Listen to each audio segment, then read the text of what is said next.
ఎటువంటి ప్రశ్నలైనా అడగొచ్చా, లేకపోతే నాకేమన్నా హద్దులు ఉన్నాయా? ప్రతి మనిషికి హద్దులు ఉంటాయి.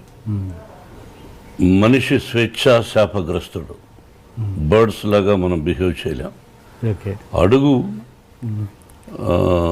నాకు ఇష్టం లేకపోతే నేను చెప్పను అని చెప్తాను, తప్పులేదు. నువ్వు ఒక జర్నలిస్టు, అడగాలనుకున్నావు, తప్పులేదు. ఓకే సార్, మామూలుగా ఇండస్ట్రీలో ఆ సహకరించడంలో నేను కొంచెం గిల్లే ప్రయత్నాలు చేయొచ్చు. ఇండస్ట్రీలో గౌరవాల్లో 2 రకాలు ఉంటాయండి. ఒకటి అబ్బో మహానుభావుడు అని భక్తితో ఇచ్చే గౌరవం, ఇంకొకటి అబ్బో వీటితో మనకెందుకులే అని భయంతో ఇచ్చే గౌరవం. ఇండస్ట్రీ మీకు ఎలాంటి గౌరవాన్ని ఇస్తుంది? మోహన్ బాబు గారికి ఎలాంటి గౌరవం ఇస్తుంది ఇండస్ట్రీ? ఎలా చెప్పగలం బ్రదర్? కనిపించిన వాళ్ళు ప్రేమగాను పలకరిస్తారు, కోపంగా పలకరించరు. ఆ కోపం వెనక ప్రేమగా చాలామంది నవ్వుతూ ఉంటారు. అది విషపు నవ్వా, ప్రేమతో కూడిన నవ్వా అనేది how can we judge as a human being? నేను ఎవరికి చెడు చేయలే, మనసా వాచ చెడు చేయలే. నా సినిమా పరిశ్రమ కళామ తల్లి. నేను నిర్మాతగా నా నటీనటులు నా సినిమాలో చేసేవాళ్ళు ఏమన్నా ఆలస్యంగా వచ్చి కోప్పడ్డా జరుగుతాయి. దానికి బ్యాడ్ ప్రాపగండా ఎక్కువ చేశారు. అయ్యో మోహన్ బాబుతో ఎందుకు అనేది కూడా తోటి హీరోలు అనుకుంటే కూడా నాకంటే తక్కువ స్థాయి, అంటే ఆలస్యంగా అంటే లేటుగా వచ్చినటువంటి హీరోలు నాతో సరిసమానంగా ఒక ముందు వెనక అటు ఇటు నాకంటే ముందు వచ్చిన హీరోలు ఎవరూ చెప్పలేదు. కానీ నా తర్వాత ఇండస్ట్రీకి వచ్చిన కొంతమంది హీరోలు పండుగట్టుకొని వాళ్ళ గ్రూపులో కొంతమంది నన్ను గురించి బ్యాడ్ ప్రాపగండా చేశారు. అతని పక్కన హీరోయిన్స్తో ఎలా అనేవాళ్ళు, ఆ హీరోయిన్ లేటుగా వచ్చింది అనుకో, 9కి రావాల్సిన అమ్మాయి 10:30కి వచ్చింది అనుకో, ఆ అమ్మాయి వచ్చేలోపుగా హీరో కానీ నిర్మాత కానీ దర్శకుడు కానీ భయంకరంగా తిట్టుకునేవాళ్ళు. ఆ అమ్మాయి వస్తానే ఆ హీరో హాయ్ అని సరదాగా మాట్లాడుకొని ఏమీ తెలియనట్టు 1 గంట 2 గంటలు అయిన తర్వాత అవును విషయం ఓకే, నెక్స్ట్ పిక్చర్ ఏంటి అని వీడు అడిగేవాడు. ఆ అమ్మాయి మామూలుగా XYZ మోహన్ బాబు గారు కూడా ఉన్నారు. మోహన్ బాబా, మోహన్ బాబు యాక్ట్ చేస్తుందిరా అంటే వాడేమనేవాడు, ఆ అమ్మాయి వాట్ హ్యాపెండ్ అంటుంది. ఇప్పుడు అందరికీ మనకు తెలుగు తెలిసిన ముఖాలు లేవు కదా, అందరూ అడుక్కు తింటున్నారు కదా. అందరం ఇది ఇతర నార్త్ ఇండియాకి పోయి వాళ్ళందరూ ఒకప్పుడు మన మీద పడేవాళ్ళు, ఇప్పుడు మనోళ్ళు అక్కడ పోయి ఎర్రతోలు ఉంటే చాలు, అది యాక్టరా లేదు, అందరం అలా చేస్తున్నాం. అందరిలో నేను ఒకటి అనుకో, అడుక్కు తింటున్నారు. వాళ్ళు అక్కడ ఉండే స్థానం, వాళ్ళ ఇళ్ళు కొంతమంది చూస్తే వారం రోజులు భోంచేయం వాళ్ళు ఉండే ఫ్లాట్స్. వాళ్ళకి ఇక్కడ మన నిర్మాతలు వస్తానే అక్కడి నుంచే స్పెషల్ ఫ్లైట్, అదే బిజినెస్ క్లాస్, 5 మంది 6 మంది ప్రయాణం ఒప్పుకుంటాడు. వీడు ఇక్కడికి వస్తాడు, 5 స్టార్ హోటల్, అందులో స్వీట్ రూమ్ అంటారు. ఇవన్నీ అలవాటు చేసింది ఎవర్రా అంటే నిర్మాతలు, వాళ్ళతో పాటు దర్శకులు కొంతమంది. ఆ దీనిలో ప్రక్రియలో అప్పుడు ఆటోమేటిక్గా హీరోయిన్ ఏమనుకుంటుంది, ఏం అడుగుతుంది, చెప్పయా అనేవాడు. ఏం లేదు ఇక్కడ 10:30కి వచ్చినా మేము ఒప్పుకున్నాము, రేపు అక్కడ తెలుస్తుంది. ఏం వాట్ నన్ను ఈజ్ ఎ గుడ్ మ్యానా బ్యాడ్ మ్యానా I won't tell, you go tomorrow ఆయన బ్యానర్ కదా తెలుస్తుంది. ఆ అమ్మాయి ఇచ్చిన డేట్స్ని ఎగ్గొట్టినటువంటి కొంతమంది అయ్యో నాకు భయంగా ఉంది వద్దని, కొంతమంది ఇండస్ట్రీ పాడైపోయింది బ్రదర్. ఎవరి వల్ల? సెక్రటరీస్. ఆ సెక్రటరీ అనేవాడు ఎక్కువ శాతం బ్రోకర్లు. మా గురువు గారు కూడా అనేవాడు, వాళ్ళ వల్లనే వాళ్ళు ఉన్నవి లేనివి ఉన్నవి ఆ లేడీ ఆర్టిస్ట్కి చెప్పి ఆ అమ్మాయిని కన్ఫ్యూజ్ చేసి చేస్తారు. వాడిని కూడా పిలిపించి ఆఫీస్కు వాడికి ఎక్స్ట్రాగా డబ్బులు ఇచ్చే నిర్మాతలు ఉన్నారు. ఆ విధంగా పాడైపోయి అలా భయపెట్టేశారు హీరోయిన్ని. ఓకే సార్, ఈ క్వశ్చన్ అడిగే ముందు ఒక చిన్న ప్రశ్న. మీరు మామూలుగా వాయిస్ అంటే డైలాగ్ డెలివరీలో ఒక స్పెషలైజేషన్ ఉంది మీకు. అది ఎలా అంటే మీరు దానికోసం ఏమైనా వాయిస్ ఎక్సర్సైజ్ చేస్తారా, లేదు జస్ట్ కేవలం దేవుడిచ్చిన వరం అవి మీ వాయిస్? నా తల్లిదండ్రుల ఆశీస్సులు, భగవంతుని ఆశీస్సులు, నటుడుగా నన్ను తీర్చిదిద్దినటువంటి మా గురువు దాసనారాయణరావు గారు డైలాగ్ చెప్పే విధానం నేర్పించారు. నేను దాన్ని మాడ్యులేషన్ నా ట్రెండ్కి తగినట్టు ప్రాక్టీస్ చేసుకున్నాను తప్ప దానికోసం ఎక్సర్సైజులు చేశాను, ఇవన్నీ అసత్యాలు. Okay okay. అంటే ఇప్పుడు ఉన్న యంగ్ జనరేషను మీలోని నటుడిని కోల్పోతున్నారన్నది అంటే మీ మీద మీ వాయిస్ మీద, మీ నటన మీద ఒక పిచ్చి వీరాభిమానిగా అడుగుతున్న ప్రశ్న ఇది, ఒక బాధ్యతతో. ఇప్పుడున్న జనరేషన్ డైరెక్టర్లు ఎవరైనా కూడా మీలోని నటుని తీసుకోవడానికి దూరం అవుతున్నారంటే మీరేమంటారు? అసలు వాళ్ళకి ఆ స్పేసే మీరు ఇవ్వట్లేదంటే ఏమంటారు? అది అసత్యం. వాళ్ళకి నా మీద ఇష్టం లేకపోవచ్చు, వాళ్ళ పిక్చర్లో నేను క్యారెక్టర్ లేకపోవచ్చు అన్న తప్ప వాళ్ళకి ఆ అదృష్టం లేదు నన్ను పెట్టుకునే పదాన్ని నేను అన్నాను. అంటే కాదుగా, మోహన్ బాబు గారు అంటే ఒక తెలియని భయం, అసలు ఆయన కాంపౌండ్లోకి ఎందుకురా బాబు ఆయనతో అన్న ఫీలింగ్లోనే చాలామంది ఉంటారు. ఏం భయం అని వాళ్ళనే అడగాలి. మీరు ఆ ప్రశ్న నన్ను వేసే ముందు మోహన్ బాబు గారు అంటే ఏమిటి భయం, నీకు 7 గంటల కంటే 6:30కి వస్తాడా రాడా, ఆయన ఒక సినిమాకు ఒక అమౌంట్ మాట్లాడుకున్న తర్వాత ఎక్కువ ఏమని అడిగాడా, మీకు తెలుసా? అది మీరు మొన్న వచ్చారు దర్శకులుగా. మేధావులు భారతదేశంలో దర్శకుడు అనే పదానికి అర్థం చెప్పిన వాళ్ళతో జాక్ చేశా. నువ్వు మొన్న వచ్చావు, మరి నీకేం తెలుసు? తెలియకుండా ఏమిటి భయం? ఓకే, ఏమిటి భయం? నీతో నువ్వు సెలెక్ట్ చేసుకున్న వాళ్ళ ఆర్టిస్ట్ అందరూ నువ్వు భయపడవా? చెప్పు. ఓకే, అంటే ఓకే, అంటే తెలియని ఒక భయం అయితే క్రియేట్ అయింది కదా, అది ఎందుకు క్రియేట్ అయింది? అంటే నా సిన్సియారిటీని చూసి, నా డిసిప్లిన్ చూసి, నా పద్ధతులు చూసి కరెక్ట్గా వస్తాడు. రాజమౌళి యమదొంగ అద్భుతంగా తీశాడుగా, ప్రేమించాడుగా. పూరి జగన్నాథ్ యాక్ట్ చేశాను, ప్రేమించాడుగా. మరి వాళ్ళందరూ నన్ను ఎంత అద్భుతంగా చెప్పారు కూడా. దర్శకుడికి గౌరవం అంటే ఇదా, ఎంత ఉందా అన్నది రాజమౌళి చెప్పాడు, పూరి జగన్నాథ్ చెప్పాడు. మరి వాళ్ళు one of the top directors కదా ఈ రోజున. అవును, మరి ఓకే. అలాంటి అంటే ఆ టైప్ డైరెక్టర్ని పక్కన పెడితే ఇప్పుడు కొత్తగా జనరేషన్ ఒక సినిమాతో సక్సెస్ కొట్టిన వాళ్ళు కొత్త దర్శకుల గురించి మాట్లాడుతున్నాను నేను. వాళ్ళు అసలు మీ దాకా రావాలంటే కొంచెం భయపడుతున్నారండి. అంటే కొంచెం అద్భుతమైన, అంటే మీరు ఫ్రెండ్లీ అట్మాస్ఫియర్ క్రియేట్ చేస్తే మీకోసం అద్భుతమైన క్యారెక్టర్. ఫ్రెండ్లీ అట్మాస్ఫియర్ అంటే ఏంటో మీరే చెప్పండి, పిలిచి మందు వాళ్ళ చెప్పండి. అంటే ఒక భయం పోగొట్టడం అనేది నేను అంటున్నాను. అంటే మీరు అనేది ఏం చేయాలి మీరే చెప్పండి, సజెషన్ ఫాలో అవుతా. మనం మిమ్మల్ని క్లబ్కి తీసుకెళ్ళమంటారా, బాంబే తీసుకెళ్ళమంటారా, ఢిల్లీ తీసుకెళ్ళమంటారా, నా ఇంటికి పిలిచి డైలీ విస్కీ నాకు తెలియదు సార్. అంటే మీరు తెలియనప్పుడు ఎలా వేస్తారు క్వశ్చన్? మీరంటే ఒక భయం అయితే ఉంది ఇండస్ట్రీ. క్వశ్చన్ ఎందుకు వేస్తారు మీరు? తెలియనప్పుడు ఎలా వేస్తారు? వాళ్ళనే అడగాలి. ఎవరైతే భయపడుతున్నారో ఎందుకు భయపడుతున్నారని మీరు అడగాలి. అడిగినప్పుడు he will give you answer. After that you come and ask me. Okay, అంటే నా బాధ ఏంటంటే సార్, మీకోసం అద్భుతమైన క్యారెక్టర్లు రాసేవాళ్ళు. నాకు అర్థమైంది మీ మనసులో మీరు మంచి నటులు బయట యాక్ట్ చేస్తే బాగుండు కదా అని. అది వాళ్ళు చెప్పాలి బ్రదర్, టు బి ఫ్రాంక్. ఇది నేను సీరియస్గా మాట్లాడేది కదా, సరదాగా మాట్లాడుకుంటున్నాం. You are not my enemy, I'm not your enemy. అది వాళ్ళని అడగాలి. తర్వాత నా టాలెంట్ వాళ్ళకి నచ్చచ్చు, నచ్చకపోవచ్చు అనుకోవచ్చుగా. టాలెంట్ విషయంలో నచ్చకపోవడం అంటే ఏముండదు సార్, కేవలం అదొకటే. ఎక్కువ నాకు తెలిసినంత కూడా సిన్సియారిటీ బ్రదర్, అంతే. ఓకే, నాకు యాక్ట్ చేయడానికి అభ్యంతరం ఏముంది? కాకపోతే ఎక్కువ శాతం ఈ మధ్య నేను వద్దులే అనుకున్నా పిల్లల కోసమని. విష్ణు, మనోజ్ యాక్ట్ చేస్తున్నారు, చాలు చేసింది. కొంతకాలం విద్యానికేతన్ ఎడ్యుకేషన్ ఇన్స్టిట్యూషన్స్ పెట్టాం, దానిలో ఎక్కువ శాతం టైం గడిపి ఇక్కడ మనవడు మనవరాండ్రు చూసుకుంటూ అటు ఇటు అట్లా స్పెండ్ చేస్తున్నాను తప్ప అదే హ్యాపీనెస్.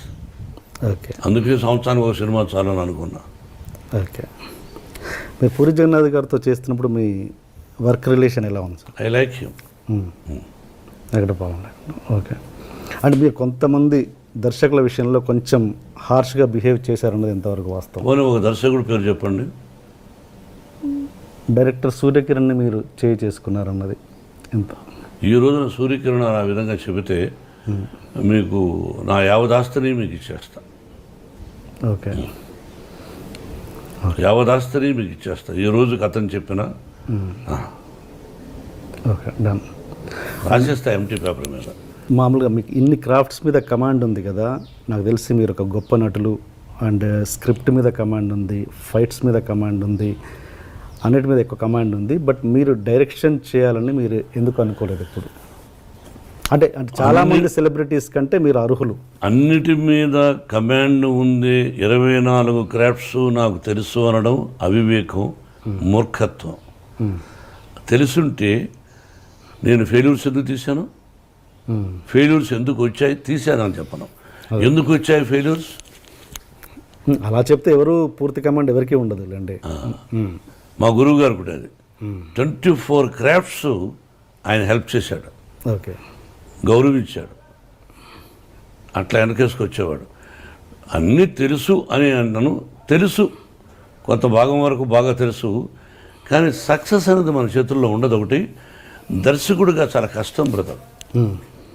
ఓకే సార్, ఇంకా మళ్ళీ ఈ క్వశ్చన్ అడిగే ముందు మళ్ళీ ఈ క్వశ్చన్ ఎందుకు అడుగుతున్నారు, మీ ప్రూఫ్ ఏమైనా ఉందా అని అడగండి, మామూలుగా ఒపీనియన్ మీ ముందు పెడుతున్నాను నేను అంతే. ఏంటంటే మోహన్ బాబు గారు రౌడీజం చేసి సెటిల్మెంట్ చేసి అలా పైకి వచ్చారు అన్నది ఎంతవరకు బిగినింగ్ కెరీర్ నచ్చి? I'm very happy for that question. ఒక్కటి ప్రూవ్ చేస్తే మీకు అర్థమైందా? ఒక్కటి మోహన్ బాబు గారు పలానా చోట చేశారని చెప్పిన రోజున మీ ముందే కాల్చుకుందని అనిపోతాను, అంత పదం అన్నాను. అండ్ ఇంకోటి అదే మాట అనేవాళ్ళు ఇది కూడా అంటారు, మోహన్ బాబు గారు దాసరి గారికి, పరిటాల రవికి అండ్ రజనీకాంత్కి బినామీ అని. ఇది కూడా క్లియర్ చేయండి. అన్నం తినేవాళ్ళు ఎవరు అదే చెప్పరు. అన్నం తింటారు చూసారా, మా ఊళ్ళో అన్నం అంటే సంగటి కూడా అన్నమే, గంజి కూడా అన్నమే. అది తినేవాళ్ళు ఎవరు అది చెప్పరు. ఉంటే సినిమాలకు అప్పు ఎందుకు చేస్తాం, అది ఇంకంతే, ఒకటే ఆన్సర్. ఓకే, మామూలుగా ఇండస్ట్రీలో దాసరి గారికి, రాఘవేంద్రరావు గారికి ఎంతో కొంత అంటే వాళ్ళు ఎంత మాట్లాడుకున్నా కూడా ప్రొఫెషనల్ రైవలరీ అనేది ఉంటుంది. నాకు తెలిసినంత వరకు లేదు, లేదా అసలు ఇద్దరు ఒకరినొకరు బాగా ప్రేమించుకునేవాళ్ళు. ఛాలెంజ్ ఉండేది మన మనసులో, ఆయన మనసులో. రాఘవేంద్రరావు గారు ఒక హిట్ ఇస్తే అరే దానికంటే గొప్ప హిట్ ఇవ్వాలి మనం అనే తాపత్రయం ఆయన ఉండుండొచ్చు. ఓకే, ఇద్దరు మంచివాళ్ళు, ఒకరినొకరిని ప్రేమించుకుంటారు. ఓకే, ఇద్దరూ నన్ను ప్రేమిస్తారు. ఓకే ఓకే, దానికి క్వశ్చనే లేదు. మీరిద్దరు వాళ్ళతో క్లోజ్గా ఎలా ఉండగలిగారు అన్నది నా క్వశ్చన్. ఇద్దరు నా మంచితనం వాళ్ళకి ఇష్టపడ్డారు, అందుకే రాఘవేంద్రరావు గారు కూడా సొంత సినిమాలు పెట్టుకున్నాడు. ఆ సినిమా సూపర్ హిట్ అయింది, అల్లరి మొగుడు. ఆ కుటుంబంతోనే నాకు సన్నిహిత సంబంధాలు ఉన్నాయి. ఓకే, సరదాగా ఘర్షణ పడతాం సరదా, అంతేగాని జీవితంలో అతను నాకు చెడు తలపెట్టడు, నేను అతను చెడు తలపెట్టను. ఓకే, అండ్ మీరు పెద్ద వంశీ గారితో ఒక సినిమా చేశారండి, డిటెక్టివ్ నారదా అని. ఫ్లాప్. ఆ సినిమా చేస్తున్నప్పుడే వంశీ గారి చేస్తున్నప్పుడు కొద్ది సినిమా చేసిన తర్వాత ఆయన వర్క్ నచ్చో నచ్చో తర్వాత సినిమా కూడా చేస్తానని ఆయనతో మీరు మాట ఇచ్చిన మాట వాస్తవమా కాదా? సినిమా మళ్ళీ చేద్దాం. ఈ సినిమా అయిన తర్వాత నా సినిమా నువ్వు చేయాల్సి వస్తుంది, ఓన్ బ్యానర్లను డబ్బులు కూడా ఇచ్చారు. ఈ రోజుకు మీరు ఇల్లు అడిగినా చెప్తాడు. ఈ రోజుకి అతని మీద నాకు గౌరవం ఉంది. సినిమా ఫ్లాప్ అయినంత మాత్రం అసమర్థుడు కాదు అతను, సమర్థుడే. ఫ్లాప్ బట్ ఆ ఫ్లాప్ అవ్వడం వల్ల కంటిన్యూ చేయలేదు ఆ సినిమా. అంతగా ఎవరైనంత వ్యాపారమేగా. నేను హీరోగా పనికిరానప్పుడు నన్ను పెట్టుకోరుగా మీరు, వ్యాపారం అంతే. దాసరి గారి టాపిక్ దగ్గర ఆగిపోయాం మనం. ఆయన మీరు విపరీతంగా గౌరవిస్తారు గురువు గారని, బట్ తెలియకుండానే ఆయన్ని చాలా భయపడుతుంటారట ప్రేమతో. ఎవరు? మీరు. అంటే బిగినింగ్లో భయపడేవాడిని. మీరు భయపడ్డం కాదు, మీరే ఆయన్ని భయపట్టేవారంట. లేదా? ఆయన ఎవరికి భయపడ్డు. నేనంటే ఆ ప్రేమతో అదే అట్లా. దాసనారాయణరావు గారు నాకు భయపడతారు అని ఆయన లేని టైంలో నన్ను మీరు అడగకూడదు, నేను చెప్పకూడదు. ఆయన ఉన్నప్పుడైతే ఆయన ముందుగానే చాలా విషయాలు చెప్పేవాడిని.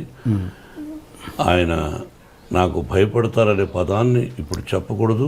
మీన్స్ ప్రేమతో నేను అనేది సీరియస్ కాదు. నా ప్రేమకు భయపడచ్చు, యా అంతేగాని is a great man. Yeah మీరు దాసరి గారు రాఘవేంద్రరావు గారి ఇద్దరికి మార్కులు వేయాలంటే మీరు ఎవరికి వేస్తారు మీ సినిమాలలో? ఒక్క 0.5% అయినా. ఇద్దరు మేధావులే. దాసనారాయణ గారు ఆయనకు ఆయన, రాఘవేంద్ర గారు ఆయనకు ఆయన. ఇద్దరిలోనే ఎక్కువ ఫస్ట్ ఎవరంటే దాసనారాయణ గారు. యా హీజ్ అంటే గురువు గారు అని అది తీసేసి, గురువు గారు అన్న పదం తీసేసి ఇద్దరిని డైరెక్టర్స్గా చూస్తే మరి అక్కడ బాపు గారు కూడా ఉన్నారు, ఆయన చాలా గొప్ప వ్యక్తి. అంటే మీరు ఇద్దరు ఎక్కువ వీళ్ళతో చేశారు కాబట్టి అడుగుతున్నాను. చేయడమే కాదు, అతి సన్నిహితులు. అది నేను చెప్పడానికి కష్టం, నా వయసు నా టాలెంట్ చాలదు. అండ్ వీళ్ళిద్దరిని పక్కన పెడితే, ఓకే బాపు గారు కూడా పక్కన పెడితే, ఇప్పుడున్న జనరేషన్లో అంటే మీరు చేసిన సినిమాలలో ఎవరు బెస్ట్ అనిపించవచ్చు? బెస్ట్ చెప్తారు మీరు? ఇది మీరు చేసిన అన్ని సినిమాలలో దాసరి గారు రాఘవేంద్రరావు గారిని పక్కన పెట్టి, బాపు గారిని కూడా పక్కన పెట్టి వేరే ఒక డైరెక్టర్ పేరు చెప్పండి, మంచి బెస్ట్ డైరెక్టర్ అని. కేఎస్ఆర్ దాస్ గారు ఉండేవారు. ఓకే. అండ్ ఇప్పుడు యంగ్ జనరేషన్లో రవిరాజ పినిశెట్టి, యా కేఎస్ఆర్ దాస్ గారు అప్పుడు, ఆ జనరేషన్ తర్వాత Raviraja Pinisetti, B Gopal. Yes. And ఇప్పుడున్న యంగ్ జనరేషన్లో మీకు నచ్చిన డైరెక్టర్, ఫలానా డైరెక్టర్తో నాకు చేయాలని ఉంది అని మీకు ఏమైనా కోరిక? నాకు ఎవరితోనూ చేయాలనే దురద లేదు. ఓకే. సో మీకు నచ్చిన ఇప్పుడు జనరేషన్ డైరెక్టర్స్? అందరూ ఇష్టమే, అందరినీ ప్రేమిస్తా, అందరినీ గౌరవిస్తా. ఇతని డైరెక్షన్లో నేను చేస్తే బాగుండు అని నేను ఎందుకు అనుకోవాలి? వాళ్ళకి నచ్చితే పెట్టుకుంటారు, అంతే. ఓకే. అండ్ దాసరి గారు ఆయన చనిపోయినప్పుడు ఆయన కనీసం చూడ్డానికి కూడా రాని వాళ్ళ మీద మీ అభిప్రాయం ఏంటి? అది వాళ్ళ సంస్కారం, వాళ్ళ విజ్ఞత, అంతే. మీరు ఎప్పుడు ప్రతి దాంట్లో, ప్రతి స్టేజ్లో కావచ్చు, ప్రతి ఎక్కడైనా ఒక చిన్న ఫంక్షన్లో కావచ్చు, వన్ మ్యాన్ షోగా ఉండడానికి ఎక్కువగా ఇష్టపడతారు ఎందుకు? మీరే అంతా అన్నట్టుగా వన్ మ్యాన్ షోగా ఎక్కువ మీరు ప్రిఫర్ చేస్తారు ఎందుకు? మీరే ఎక్కువగా మాట్లాడాలనడానికి, లేదా మీరే వన్ మ్యాన్ షోగా ఉండడానికి ఇష్టపడతారు? నాకు అర్థం కాదు ఆ ప్రశ్న. అంటే ఎక్కడ మీరు సపోజ్ ఎగ్జాంపుల్ చెప్తాను, మీరు ప్రతిదీ అందరిని అంటే మనకు ఎంతమంది గొప్ప వాళ్ళు ఆత్మీయంగా ఉండొచ్చు, సపోజ్ మీరు రజనీకాంత్ గారు ఆత్మీయులు, బట్ ఒక పబ్లిక్ ప్లాట్ఫామ్లో ఉన్నప్పుడు వాళ్ళని వాడు వీడు అని సంబోధిస్తుంటారు మీరు. అంటే మీకున్న చనువు అన్నది పబ్లిక్ చూపిస్తుంటారు. అది ఎంతవరకు కరెక్ట్ అన్నది నేను. ఎన్టీ రామారావు గారు మహానుభావుడు. ఒక ఫంక్షన్లో నేను చంద్రబాబు అంటుండేవాడిని. నన్ను మోహన్ బాబు అన్నా అనేవాడు. చంద్రబాబు నాయుడు గారు అని అన్నాను. ఓకే. నా దగ్గర వీడియో ఉంది. గబక్కన మైక్ లాక్కొని ఆయన ఆ వేదిక మీద నేను, దాసనారాయణ గారు, రజనీకాంత్, రాఘవేంద్రరావు ఉన్నారు, అల్లరిపల్లి సీతో. ఓకే. గబక్కన మైక్ లాక్కున్నాడు ఆయన. ఏమది కొత్తగా మీరు ఏదో గారు అంటున్నారు? అది కదా అన్నయ్య, ఏమది నన్ను ఎన్టీ రామారావు అనలేదు కదా, అన్నయ్య రామారావు గారు అన్నారు. ఏమి వారుకున్న చదువు తప్పే ఉంది అన్నాడు. ఆయన అన్నాడని అలా కాదు, ఐ గివ్ రెస్పెక్ట్. ఎనీ ముఖ్యమంత్రి అయినా ఎవరైనా గౌరవిస్తాను. చంద్రబాబుని వాడు అని సంబోధించనే తప్పది, చంద్రబాబుని సంబోధిస్తారు. రజనీకాంత్కు నాకు ఇంకో అంబరీష్ అని, ఓకే, మేమంతా స్నేహితులు కాబట్టి సహజంగా అది తప్పు అని అనడానికి మీరెవరు? వాడికి నాకు ఇష్టమైనప్పుడు, మా ఇద్దరికి ఇష్టమైనప్పుడు మీరెవరు? అసభ్య పదజాలం వాడినప్పుడు తప్పు, స్నేహపూర్వకంగా వాడు వీడు అని అంటే తప్పులేదు. రజనీకాంత్ నన్ను ఒకసారి దొంగనా కొడుకుడు అన్నాడు రామారావు గారిని పక్కన పెట్టుకుని. ఏది పబ్లిక్ ప్లాట్ఫామ్? పబ్లిక్లో. ఓకే. సరదాగా రామారావు గారు ఓరు పగలబడి వేడ ఆయన అంటే అది సరదాగా వాడు అంటూ ఉంటాడు. వీ లవ్ అంత, అది తప్పెట్టు అవుతుంది. అంటే ఇప్పుడు మీరు అన్నది మామూలుగా పబ్లిక్లో ఉన్నప్పుడు కాదు, పబ్లిక్ ప్లాట్ఫామ్లో అన్నాడా స్టేజ్ మీద? మేము ఫంక్షన్ చేస్తుంటే ఓకే సరదాగా అన్నాడు. నేను అది మర్చిపోయాం, మీరు అడుగుతున్నారు కానీ మేము ఆత్మీయులు సరదాగా మాట్లాడుకుంటూ ఉంటాం. ఓకే. ఓకే. అంటే ఇప్పుడు మీకు గురువు గారైన దాసరి గారు కూడా మిమ్మల్ని నాకు తెలిసి స్టేజ్ మీద ఎప్పుడు వాడు వీడు అని సంబోధించలేదు ఆయన. ఒక సందర్భంలో ఎప్పుడైనా మోహన అని, దాన్నే ఉంది అలా ఆయన ఒరే అంటే సంతోషం నాకు. ఓకే. అంటే నేను మాట్లాడేది ఏంటంటే రజనీ రాఘవేంద్ర గారు నన్ను సోదరా అంటాడు. ఇంకా అదే టాపిక్ వదిలేవాడిని కొంచెం. Okay okay okay. అది ఇంకొకటి డైరెక్టర్స్ విషయానికి వస్తే రామ్ గోపాల్ వర్మ గారు, ఆయన ఎవరి మాట వినడు, మీరు అదే పరిస్థితి. ఇద్దరు కలిసి ఎలా ట్యూన్ అయ్యారు ఒక ప్రాజెక్ట్ రౌడీకి? రామ్ గోపాల్ వర్మ గారు ఎవరి మాట వినడనే సంగతి మీరు వాపస్ తీసుకోండి అని ఎలా అనుకుంటారు? ఎవరి మాట వినండి. ఓకే. నేను కూడా ఎవరి మాట విన్నాను ఎట్లా అనుకుంటారు? వినదగు ఎవరు చెప్పిన రామ్ గోపాల్ వర్మ మదరు, సిస్టరు, వాళ్ళ నాన్నగారు, ఆ ఫ్యామిలీ నాకు బాగా ఇష్టం. నాకు సన్నిహితుడు ఆయన కుమారుడు. రామ్ గోపాల్ వర్మ డైరెక్షన్లో మేము రౌడీ చేసాం. We're successful. మేము పెట్టిన డబ్బు మాకు వచ్చింది. విపరీతమైన లాభాలు వచ్చినప్పుడు ఓహో అంటారు. More than that, Ram Gopal Varma direction, hats up to him, the greatest talented fellow. Yeah. కాబట్టి ఎవరి మాట వినడం అనుకోవద్దు. మీ ఇద్దరం సబ్జెక్టులో కూర్చున్నప్పుడు అడిగేవాడు, నేను ఇలా చెప్పేవాడు, నచ్చితే బాగుందనేవాడు, లేదా లేదులేండి అనేవాడు. ఓకే, ఆ వర్డ్ వాపస్ తీసుకుంటున్నాను. ఏది ఎవరి మాట వినడు కాదు, స్ట్రైట్ ఫార్వర్డ్ అంటే ముక్కుసూటిగా ఉంటాడు. తనకు నచ్చింది తనకు నచ్చిందే చేస్తుంటారు. మీరు అంతే. అలాంటి వ్యక్తులు ఇద్దరు ట్రావెల్ చేస్తున్నప్పుడు ఎక్కడో క్లాష్ వస్తుంటుంది. అలాంటిది ఎప్పుడు మీ క్లాష్ రాలేదు, రాదు, రాబోదు. ఓకే. అండ్ ఒక హీరో మనకు సౌత్లో ఉన్నది ఏంటంటే, ఒక హీరో కూతురు హీరోయిన్గా రావడం అన్నది ఫ్యాన్స్ ఒప్పుకోరు అన్నది ఒక చిన్న ఇది ఉంది, ప్రాబ్లం ఉంది. అది మీరు ఎంతవరకు ఎంకరేజ్ చేస్తారా చేయరా? ఫ్యాన్స్ ఒప్పుకోకపోతే ఆ అమ్మాయికి ఫస్ట్ పిక్చర్కి అవార్డులు వచ్చినాయి, శభాష్ అనిపించుకున్నది. అట్లా ఏమీ లేదు. హీరో కూతురు అంటే హీరో చాలా గొప్పవాడా? ప్రజల నుంచి వచ్చినడేగా. హీరో కొడుకులను ఎంకరేజ్ చేస్తారు, హీరో కూతురులను అంత ఎంకరేజ్ చేయలేదు ఫ్యాన్స్. మా విష్ణువర్ధన్ బాబును ఐపీఎస్ చదవమన్నాను. ఈజ్ ఇంజనీరింగ్లో first class student, national player ఆడాడు బాస్కెట్బాల్. విష్ణు తెలియదు, గొప్పలు చెప్పుకొని నేను. విష్ణు నేషనల్ ప్లేయర్గా ఆడాడు బాస్కెట్బాల్, జేఎన్టీయూ యూనివర్సిటీలో. Number 1 student, 95 94. మనోజ్ క్రికెట్ ఆడాడు. వీళ్ళు ఆడారు. మనోజ్ని నటుడు అనుకున్నాను, విష్ణుని ఐపీఎస్ చేద్దాం, మంచి ఆఫీసర్ అనుకున్నా. కానీ వాడికి నటన మీద ఇంట్రెస్ట్ ఉన్నాడు. అమ్మ చెప్పాడు, నీ ఇష్టం నీదన్నా, అంతేగాని నా తర్వాత నా వంశంలో ఉండేవాళ్ళు ఆర్టిస్టులు అవ్వాలి అని కలలో కూడా ఊహించడా. ఓకే. ఇది కాకతాళీయం, ప్రకృతికి తెలుసు. ఓకే. మీరు మీ కూతురికి భయపడుతుంటారా? ఎవరికి? మీ కూతురు. ఓన్లీ ఆ అమ్మాయికే భయపడతా. ఏ విషయంలో? అన్ని విషయాల్లోనూ నా మీద రాక్షసులాగా ఉంటుంది. ఒకటి ఎగ్జాంపుల్. అన్నీ ఆ అంటే ఓ అంటే కోపం ఆ పిల్లకి. నా కోపం ఆ అమ్మాయికి వచ్చింది. ఇంకెవరికి భయపడను. అంత భయపడతాను, అంత ప్రేమిస్తాను. అంటే ఒక ఎగ్జాంపుల్ చెప్పండి, దేనికి భయపడతారు? ఏదైనా 1 1000 ఉంటాయి. రోజులో 10 సార్లు మాడితే 9 సార్లు నన్ను భయపడుతూ విసుక్కుంటుంది. మీకు ఎంతమంది గర్ల్ ఫ్రెండ్స్ ఉన్నారు సార్? గర్ల్ ఫ్రెండ్స్ పెళ్లి కాకముందు ఉండేవాళ్ళేమో. నేను శ్రీరామచంద్రుడు అని చెప్పను, పెళ్ళైన తర్వాత ఏకపత్ని వ్రతుడు అని చెప్తాను. మీరు ఏ క్వశ్చన్ వేయాలి, ఏ ప్రశ్న వేయాలి, ఏ ప్రశ్న వేస్తే ప్రజలకు బాగుంటుందని వేయకుండా పర్సనల్కు వెళ్ళారు. నేను మిమ్మల్ని అడుగుతాను, మీరు లేదా? మీరు సత్యశీలురా? చదువుకునేటప్పుడు ఏ అమ్మాయి నేను చూడలేదా? బట్ ఇబ్బంది పెట్టలా. ఏ అమ్మాయిని నేను ఇబ్బంది పెట్టలా. ఆ అమ్మాయికి ఇష్టమయ్యి నాకు ఇష్టమైనప్పుడు ఫ్రెండ్ అవ్వచ్చు తప్ప, ఒక అమ్మాయిని బలవంతం చేయడం, ఫోర్స్ చేయడం, ఫోర్స్గా వెంటబడడం, టార్చర్ చేయడం, వాళ్ళని కూడా కాల్చేయాలి. సో ఏదన్నా పెళ్ళికి ముందే జరిగింది?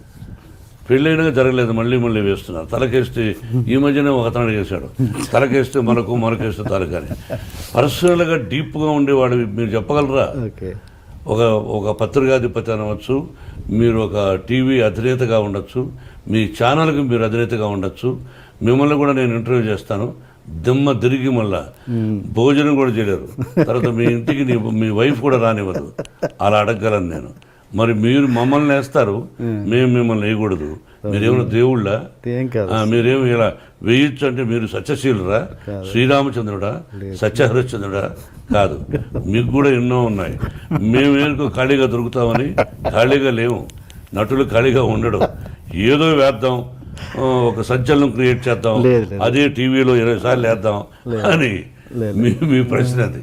లేదు కాదండి. ఈ వయసులో ఒక విద్యాలయాలు పెట్టుకొని నేను ఒక 14,500 మంది స్టూడెంట్స్ నా బిడ్డలుగా చూస్తూ ఈ రోజున మీరు 40 నాకు పెళ్ళి దాదాపు 30 సంవత్సరాలు అయింది. అంతకుముందు ఎప్పుడో ఎక్కడో ఏమిటో అని సంఘటన గురించి ఇప్పుడు అడగడం అన్నది అప్రస్తుతం, మర్యాద కాదు. మీరు అడిగారు, ఆన్సర్ చెప్పాను. మీరు వేయచ్చు, భయపడదలుచుకోలేదు. ఓకే. మోహన్ బాబు గారు ఇన్ని సంవత్సరాల తర్వాత ఇంత దూరం ఎందుకు ఉంటున్నారు తెలుసుకోవచ్చా? మీ అభిమానుల కోసం. శంషాబాద్ పల్లెటూరు అంటే నాకు బాగా ఇష్టం. ఇక్కడ ఏంటంటే దీన్ని జల్పల్లి అంటారు. మనం మ్యాప్లో తీసుకుంటే హైదరాబాద్ మ్యాప్, ఈ ఏరియా కూడా జూబ్లీ హిల్స్ తర్వాత డెవలప్ అవుతుంది అన్నారు. ఓకే. నాకెందుకు ప్రశాంతంగా అంటే అక్కడ కూడా పొల్యూషన్ ఎక్కువైపోయింది. అందులో ఆ ఇంటిని నెంబర్ 1 లొకేషన్ అది. లక్ష్మీ ప్రసన్నకి ఇవ్వాలనుకున్నాను, బిడ్డకు అడిగాను. నాకు ఇది కావాలి డాడీ అనేది ఇచ్చేసాను. విష్ణు మనోజు అడిగినా ఇవ్వాల, పాపకి ఇచ్చేసాను. నేను ప్రశాంతంగా ఉన్నాను. మేము కలిసి ఉంటున్నాం, విష్ణుబాబు మేమంతా ఉంటున్నాం. మనోజ్ మాత్రం అప్పుడప్పుడు వారానికి 2 సార్లు వస్తాడు, 3 రోజులు బయట ఉంటాడు. మళ్ళీ ప్రొఫెషనల్కి వస్తే, గతంలో మీరు చిరంజీవి గారితో చాలా సినిమాలు చేశారు కాంబినేషన్లో, విలన్గా, 2 హీరోలుగా చాలా చేశారు.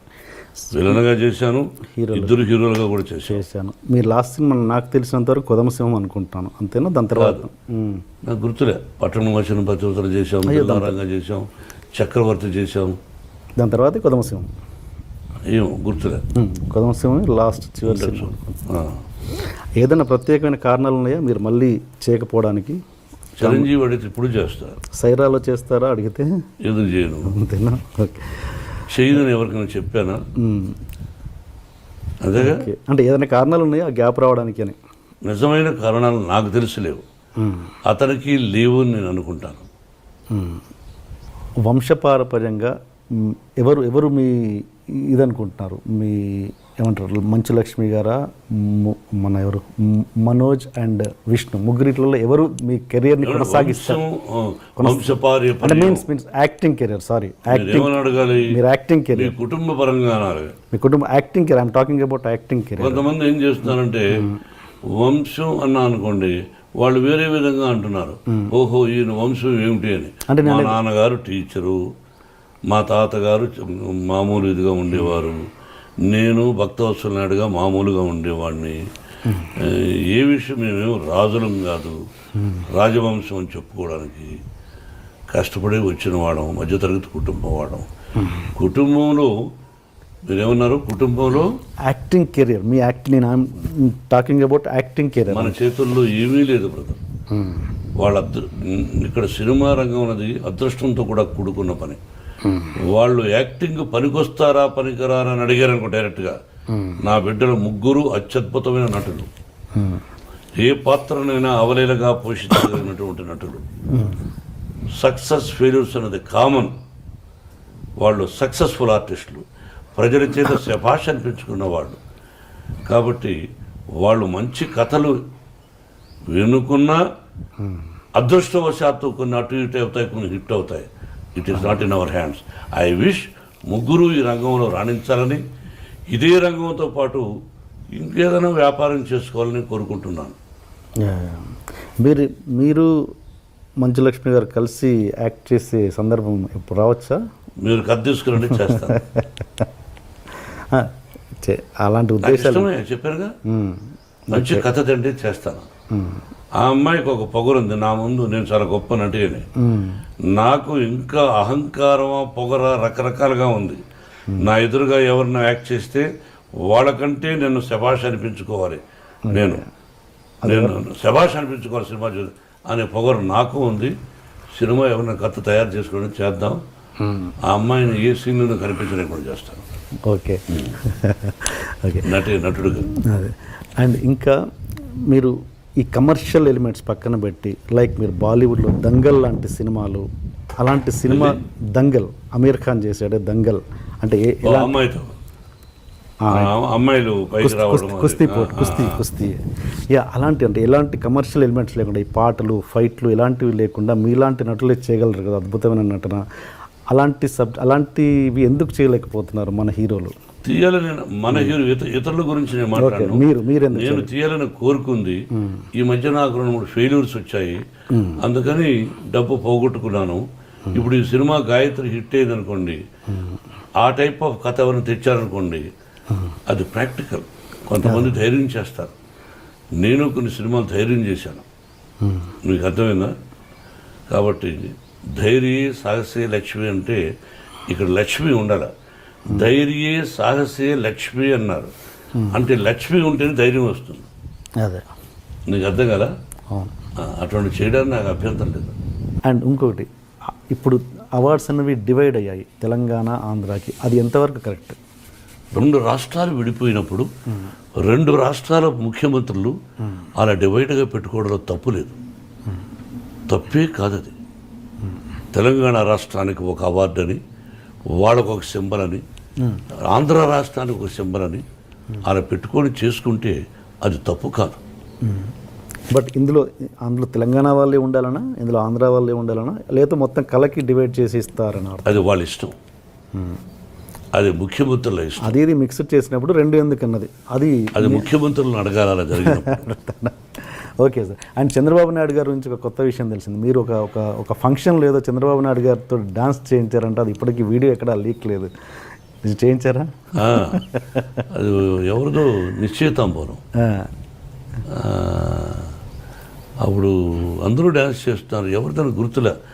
అన్నయ్య గారి కుటుంబంలోనే చంద్రబాబు దూరం నిలబడి చంద్రబాబు రా అని చెప్పి పిలిచి మైక్లో వచ్చి డ్యాన్స్ చేయవా అని చెప్పి చేయించాను. అది మీ దగ్గర ఉందా వీడియో? నా దగ్గర లేదు. ఒకవేళ ఉన్నా నేను అది ప్రదర్శించకూడదు, నా దగ్గర లేదు. ఓకే. అండ్ ఇంకొకటి సార్, మీరు ఇంత గొప్ప వ్యక్తిత్వం ఉండి అక్కడక్కడ మీరు ఒక ఇంటర్వ్యూస్లలో కావచ్చు, పబ్లిక్లలో కొంచెం తక్కువ విధంగా ఇదవుతారు. ఏంటంటే ఒక ఎగ్జాంపుల్, సపోజ్ మొన్న ఏదో షో చూశాను, దాంట్లో కీరవాణి గారిని యమదొంగ ప్రమోషన్లో మీరు నా భోజనానికి పిలవలేదు అని చెప్పేసి చిన్న చిన్న విషయాలకు మీరు అలుగుతుంటారు. ఎందుకు భోజనానికి పిలవలేదు అని కీరవాణి గారిని, కోదండరామరెడ్డి గారిని ఒక షోలో మీరు తర్వాత సక్సెస్లో నన్ను పిలవలేదు, సరస్సు ఉండాలండి. ఒక పద్యం కూడా ఉంది, నేను మర్చిపోయినది, చెప్పండి. నాకు గుర్తులేదు. భాషలో నేను అంతే శివాజీ గారి దగ్గర పెద్ద వాళ్ళ దగ్గర నేర్చుకున్నా. సభలో మాట్లాడుతున్నప్పుడు చలోక్తులు కూడా ఉండాలి. ఓకే, చలోక్తుల్లో లేకపోతే సభ కాదు. మీరు ఎన్ని అడిగారు, నవ్వుతూ కొన్ని, సీరియస్ కొన్ని, అవన్నీ సరస్సు ఉండాలి. ఓకే, అది మీ ఉద్దేశం. ఒక మంచి బ్యూటిఫుల్ పాట పద్యం ఉంది, బుధవర్గం అదేదో ఉంది, అదేదో ఉంది. బుధవర్గము లేని పురంబు, భక్తి విశ్వాసములు లేని భార్య, గుణవంతుడు గాని కుమారుడన్, సతభ్యాసము లేని విద్య, పరిహాసమన శుభప్రసంగమన్. నేను ముందు వెనకలా తప్పులు చెప్పుండొచ్చు కానీ పరిహాసమన శుభప్రసంగమన్, పరిహాసంలో మాట్లాడమన్నాడు, ప్రసంగంలో కూడా పరిహాసం వాడమన్నాడు. ఓకే, ఇవన్నీ మన పెద్దలు నేర్పించారు, ఇవన్నీ ఉండాలి అట్లాంటివన్నీ. సో అంతే. Okay sir, one final question. Dasari గారి నుంచి పెద్దరికం ఇండస్ట్రీ నుంచి పెద్దరికం ఎవరు తీసుకుంటున్నారు, చిరంజీవి గారా మీరా?